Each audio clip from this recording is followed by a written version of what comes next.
Mark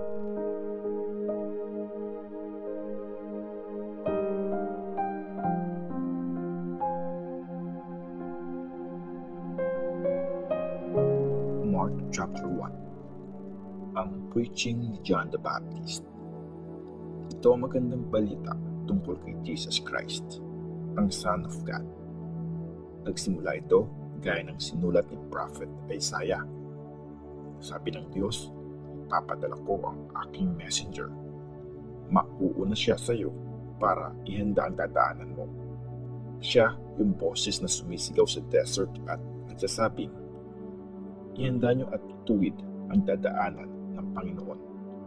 Kaya dumating si John the Baptist sa desert at nag-preach siya ng ganito, "Magsisi kayo at talikuran ng mga kasalanan niyo at magpabaptize para patawarin ng Diyos ang mga kasalanan niyo." Pinuntahan si John the Baptist ng maraming taong galing sa Judea at Jerusalem.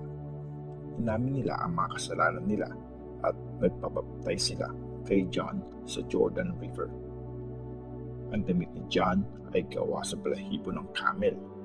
Balat ng hayop ang belt niya at ang pagkain niya ay yung insektong locusts at wild honey.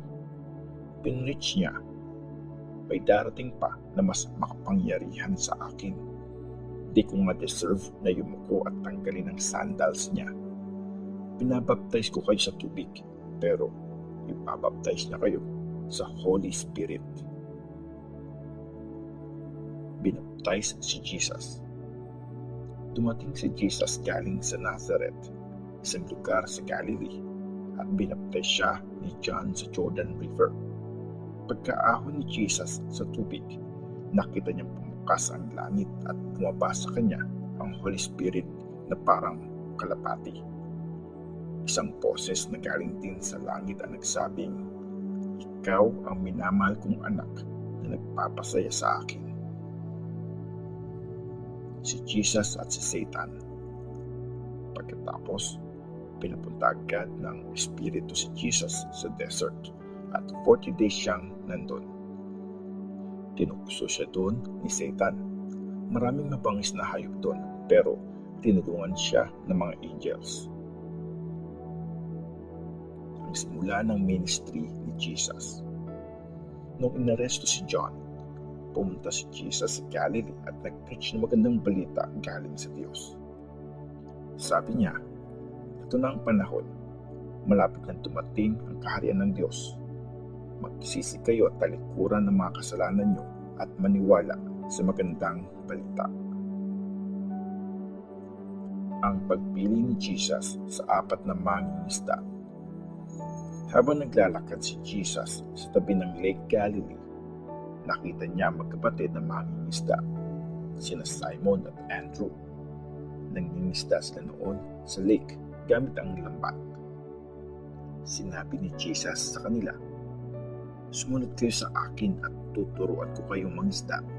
Pero imbes na isda, tao ang uhulihin niyo. Iniwan nila agad ang mga lambat at sumunod kay Jesus.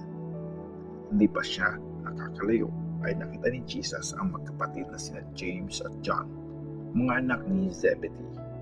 Nandun sila sa bangka nila at nag-aayos ng mga lambat. Tinawag din sila agad ni Jesus. Iniwan nila sa bangka ang tatay nila kasama ang mga tauhan niya at sumunod sila kay Jesus. Ang lalaking sinapian ng masamang espiritu. Pumunta si Jesus at ang mga disciples niya sa bayan ng Capernaum. Pagdating ng Sabat, ang importanteng araw ng pahinga ng mga Jews, nagpunta sa synagogue si Jesus at nagturo. Bumilib ang mga nakikinig sa mga teachings niya kasi nagturo siya ng may authority, di tulad ng mga teachers ng law. Biglang pumasok sa synagogue ang isang lalaking sinapian ng masamang espiritu. Sumigaw siya, "Anong pakialam mo sa amin, Jesus na taga Nazareth? Dumating ka ba para wasakin kami? Kilala kita. Ikaw ang banal na mula sa Diyos." Sinuway ni Jesus ang masamang espiritu. "Tumahimik ka. Lumayas ka sa taong yan." Nangisay ang lalaki dahil sa masamang espiritong sumapi sa kanya.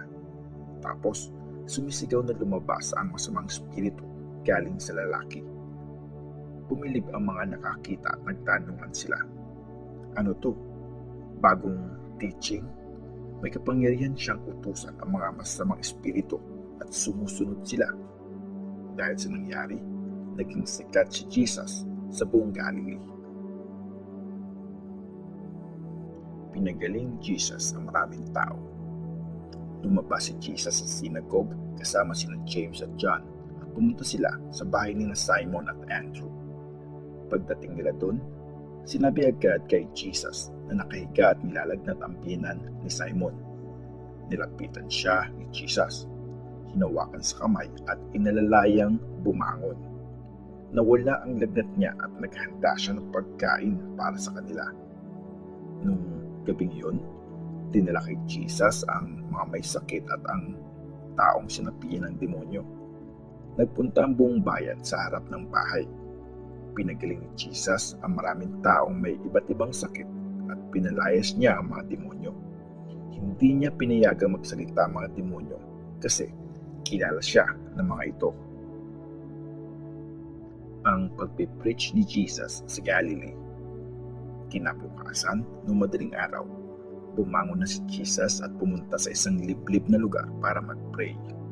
Pero hinahanap siya ni Simon at ng iba pa nilang kasama. Nang makita siya, sinabi nila, "Hinahanap na po kayo ng lahat."